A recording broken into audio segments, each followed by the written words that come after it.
ஒடுக்கப்பட்டவர்கள் சார்பாக கேட்கிறேன் உரிமை, அடைக்கப்பட்டவர்கள் சார்பாக கேட்கிறேன் உரிமை, ஒடுக்கப்பட்டவர்கள். வணக்கம்.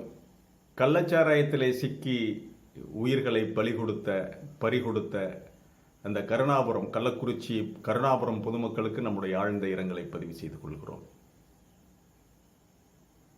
என்ன நடக்குது தமிழ்நாட்டில்? அரசாங்கத்தில் மதுவிலக்கு போலீஸ்னு ஒன்று இருக்கு. அவங்க என்ன செய்கிறாங்க? புடுங்குறாங்களா? ஒவ்வொரு மாவட்ட காவல் ஆய்வாளர்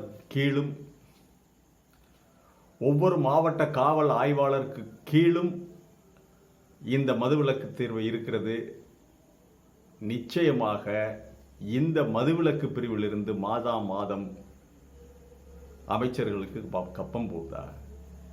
மாமூல் கொடுக்குறாங்களா? இந்த மாதிரி கேள்விகள்லாம் எழுவது, இந்த மாதிரியான விஷயங்கள் பிரச்சனைகள் நடக்கும்போது இந்த மாதிரி கேள்விகள் ரைஸ் ஆகிறது தவிர்க்க முடியாது.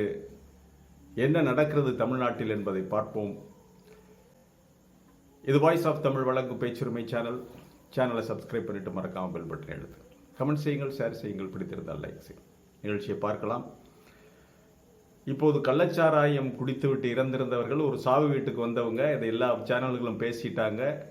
சாவு வீட்டுக்கு வந்த உடனே இவனுங்க கடை, அந்த இடத்துல பக்கத்திலே கடை திறந்துருவானுங்க போல இருக்கு. இது ஒரு அந்த மாவட்டம், விழுப்புரம், சேலம் மாவட்டங்களில் இது ஒரு திருவிழா மாதிரியே நடக்குது. ஒரு சாவு விழுந்தா அங்கே வந்து குடிக்கிறது அப்படிங்கிறது ஒரு பார்ட் ஆஃப் நிகழ்ச்சியினுடைய ஒரு பார்ட் மாதிரி ஆகிப்போச்சுன்னு நினைக்கிறேன். ஆனால் இதில் 2 விதமான சாராயம் இருக்கு. அரசு மிக கவனமாக இதை கையாள வேண்டும்.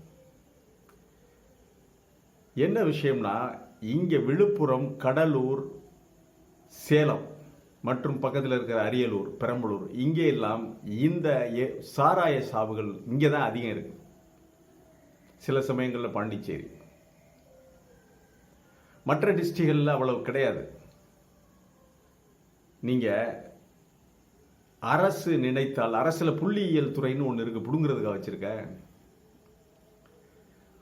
ஒவ்வொரு மாதமும் டாஸ்மாக் விற்பனை ஒவ்வொரு மாவட்டத்திலும் அந்த மாவட்ட மக்கள் தொகைக்கு ஏற்ப டாஸ்மாக் விற்பனை எவ்வளவு என்கின்ற ரேஷியோ கணக்கு வரும் அரசுக்கு.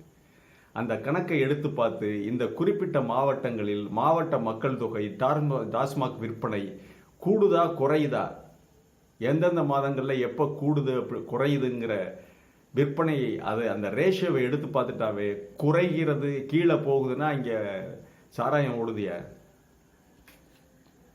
ரொம்ப எளிதாக கண்டுபிடிக்கலாம். இதெல்லாம் இந்த டாஸ்மாக் விற்பனையை வச்சே கண்டுபிடிச்சிடலாம். கிட்டத்தட்ட 100க்கு 100 தாண்டி 100 நெருங்கி கொண்டிருந்தது நேற்று சம்பவத்தில். நேற்று நெருங்கி கொண்டிருக்கிறது. எடப்பாடியார் வந்து பார்த்துட்டு அவர் ஒரு நிவாரணம் அறிவித்து விட்டு போயிருக்கிறார். தமிழக அரசு 10 லட்சம் ரூபாய் அறிவித்திருக்கிறது. அறிவித்து என்ன செய்ய? போன உயிர்கள் போனதுதான். 2 குழந்தைங்க அனாதையா நிற்குது. 2 குழந்தைகள் அனாதையாகிவிட்டன. தாய் தகப்பன் 2 பேருமே குடிச்சிருக்காங்க, 2 பேருமே இறந்துட்டாங்க. இதில் அரசு கவனிக்க வேண்டிய விஷயம் என்ன தெரியுமா? இதை அரசு நினைச்சா அந்த நெட்வொர்க்கை அடிச்சு நோக்கிடலாம், தூக்கிடலாம். அரசு நினைத்தால் நெட்வொர்க்கை தூக்கிடலாம். என்ன நடந்திருக்கிறது என்றால், 2 விதமான சாராயம் இருக்கிறது. ஒன்று ஊறல் போடுறது. ஊறல் என்பது பேரிச்சம்பழம், பழைய அழுகிய பேரிச்சம்பழம், அழுகிய வாழைப்பழம்,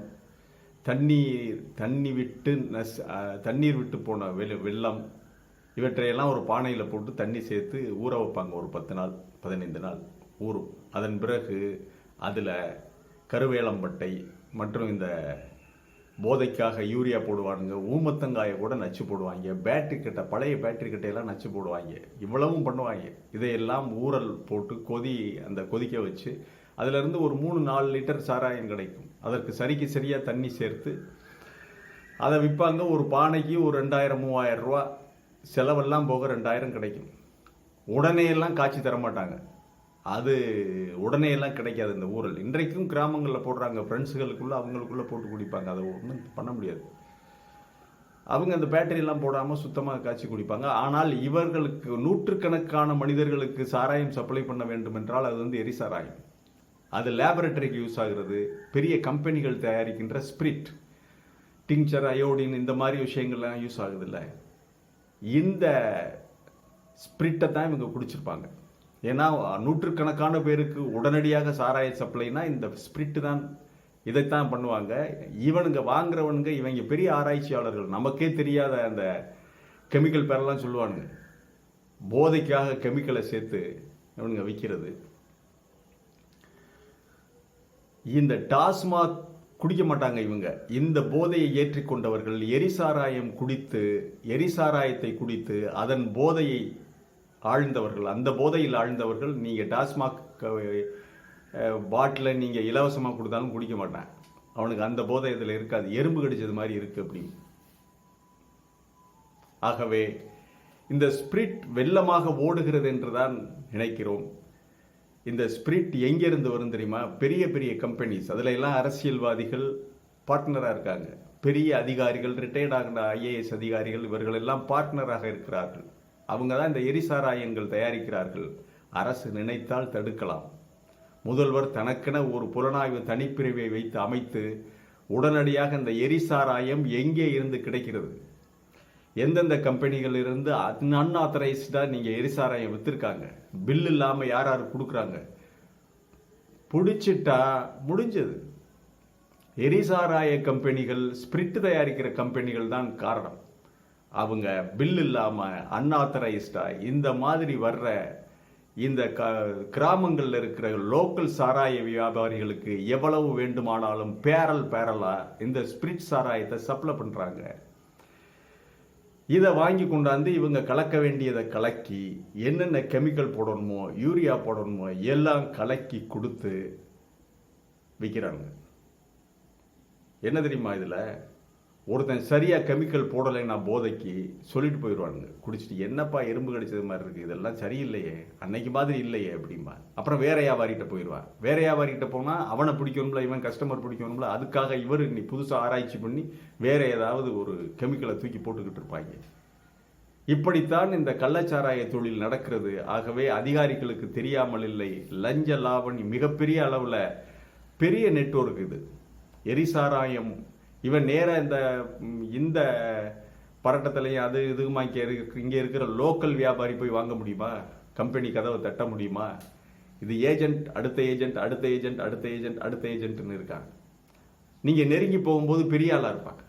அங்கே போய் தொடும்போது அவன் பெரிய சகல வசதிகளோட சமுதாயத்தில் பெரிய பணக்காரனா பெரிய ஆளா இருப்பான். உங்களுக்கெல்லாம் பார்த்து ஆச்சரியப்படுவீங்க. அவங்க பிள்ளைங்கெல்லாம் டாக்டருக்கு படிச்சுக்கிட்டு இருப்பாங்க, பெரிய சொபஸ்டிகேட்டட் வாழ்க்கையை வாழ்ந்து கொண்டிருப்பார்கள். ஆனால் அவர்கள் சப்ளை செய்வது இந்த எரிசாராயம்.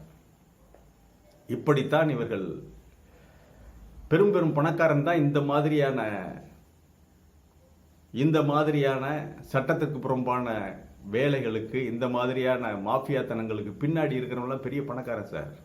அவங்க சொகுசான வாழ்க்கைக்காக பல்லாயிரம் ஏழைகளை பலி கொடுக்கிறார்கள். இது தவறுனா அவன் கொஞ்சம் கூட இது பண்ணவே மாட்டான். அடுத்த கட்டம் சப்ளை ஆகி அது வந்துகிட்டே இருக்கும் அந்த சாராயம். ஆகவே அரசு நினைத்தால் தடுக்கலாம். இது எரிசாராயம் தான். நிச்சயமாக அரசு உடனடியாக அந்த குடிச்ச சாராயத்தை நேரம் அவங்க டெஸ்ட்டுக்கு அனுப்பியிருக்கணும், டெஸ்ட்டுக்கு அனுப்பி வரணும். நிச்சயமாக இது எரிசாராயம் தான். பல்வேறு கெமிக்கல்களை கலந்து வித்திருக்காங்க. இந்த எரிசாராயம் கம்பெனிகளிலே இருந்து வருகிறது. ஆகவே இதை அரசு நினைத்தால் ஒழிக்கலாம். விழுப்புரம், கடலூர், திண்டிவனம், இந்த சேலம், இந்த மாவட்டங்களில் தான் இது அதிகம். அரசு இதை எளிதாக கண்டுபிடிக்கலாம். டாஸ்மாக் விற்பனை மற்ற மாவட்டங்களில் மக்கள் தொகைக்கு ஏற்ப எவ்வளவு விற்பனையாகிறது என்பதை அந்த ரேஷியோவை தெரிஞ்சுக்கிட்டு இந்த மாவட்டங்களில் கூடுதா குறைதான்னு பார்க்கும்போது, இந்த மாவட்டத்தில் உள்ள மக்கள் தொகைக்கு டாஸ்மாக் விற்பனை எவ்வளவுன்னு சொல்லி பார்க்கும்போது, எந்தெந்த மாதமெல்லாம் குறைகிறதோ, மிக கீழே போகுதோ அப்போவெல்லாம் இந்த எரிசாராயம் ஓடுதுன்னு அர்த்தம். அந்தந்த மாதங்களில் அந்த இதில் எரிசாராயம் இவ்வளவு இருக்கு அப்படிங்கிறது தெரிஞ்சு போயிடும். ஆகவே இதுல தெரிஞ்சுக்கிறதுல அரசு புள்ளியியல் துறைன்னு ஒன்று இருக்கு, புடுங்கிறதுக்காக வச்சிருக்கீங்க. இதையெல்லாம் கண்டுபிடிக்க வேண்டும். அதற்கு முதல்வர் உத்தரவு. இந்த எரிசாராயம் குடிக்கிறான் பாருங்க, இவன்கள்ட்ட லோக்கல்ல வாங்கி குடிக்கிறான்ல, இவனுக்கு இன்னைக்கு டாஸ்மாக் போதை பத்தாது. டாஸ்மாக் வாங்கி இலவசமா இந்த பாட்டில் குடிங்க, ஒரு ஃப்ரீ ஹேண்ட்ஸ் குடிங்க, ஒரு நெப்போலியன் குடிங்கன்னா குடிக்க மாட்டான். அது நமக்கு சரியா வராது, அது எறும்பு கடிச்ச மாதிரி இருக்கும் அப்படிம்பா. அதனால் இவங்க இந்த எரிசாராயம் தான் குடிக்கிறாங்க, தொடர்ந்து குடிக்கிறாங்க சார். அவங்களுக்கு இந்த டாஸ்மாக் போதையெல்லாம் பத்தாது, அந்த அளவுக்கு அந்த லெவலை தாண்டி போயிட்டாங்க. ஆகவே எரிசாராயம் எங்கே விற்றாலும் கம்பெனிகளை நீங்கள் பிடிக்க வேண்டும். கம்பெனிகளில் வர்ற வழியை அடைத்தால் நிச்சயமாக இந்த எரிசாராயத்தை, இந்த ஸ்பிரிட் விற்பனையை தடுத்து விட்டால் தமிழ்நாட்டில் கள்ளச்சாராயங்களை தடுத்து விடலாம். மீண்டும் ஒரு காணொளியிலே சந்திக்கிறேன். இது வாய்ஸ் ஆஃப் தமிழ் வழங்கும் பேச்சுரிமை சேனல் சப்ஸ்கிரைப் பண்ணிட்டு மறக்காம பெல் பட்டன் அழுத்துங்க. கமெண்ட் செய்யுங்கள், ஷேர் செய்யுங்கள், பிடித்திருந்தால் லைக். நன்றி, வணக்கம்.